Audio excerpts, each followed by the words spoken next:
এইসব আমাদের ড্রাইভারদের জন্য না ম্যাডাম। কখনো যদি বলে ভালোবাসে, একজনকে ভালোবেসেছিলাম, তার ফল ওই মহাসড়কে প্রতিনিয়তই চোখের জলে দিতে হচ্ছে। ছাড়লে কেন? মৃত্যু নিশ্চিত জেনেও যেখানে গাড়িটাকে ছাড়তে পারেনি। আর আপনি কিভাবে ভাবলেন ভালোবাসার মানুষটাকে ছেড়ে দিব? কারণ ছাড়াই? কারণ একটাই ছিল, পেশায় আমি ড্রাইভার। রাখতে জানো না? হাতে পায়ে ধরেও রাখতে চেয়েছি। নতুন কেউ জুটেছিল কি তার? হ্যাঁ, তার ছোঁয়া পেয়েই তো আমাকে ছেড়ে গেছে। নতুন কাউকে খুঁজনি? প্রথম জনের দেওয়া আঘাতে পায়ের ব্রেকটা দুবার মিস করেও বেঁচে গেছি। পরের জন এসে আঘাত দিলে তো এই দুনিয়াটাই ছেড়ে দিতে হবে। মনে পড়েনি তাকে? অনেকভাবেই চেষ্টা করেছি ভুলতে তাকে, কিন্তু বেহাইয়া মনটা শুধু তার কথাই বল। সে যদি ফিরতে চায়? শত কষ্ট হলো অপমান করে তাড়িয়ে দিব তাকে, কারণ আমি যে চলে এসেছি মৃত্যুর খুব কাছে। আবার ভালোবাসবে তবে?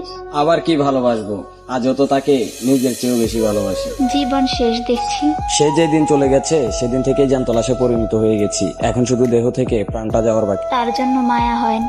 মায়া না থাকলে কি আজও নির্ঘুম রাত ওই মহাসড়কে হাতে স্ট্যান্ডটা নিয়ে চোখের জল ফেলতাম? এভাবে আর কতদিন? অচিনপুরে না জমাচ্ছি পারি যতদিন। কাছে পেতে ইচ্ছে করে না? ড্রাইভারদের সব ইচ্ছা পূরণ হয় না।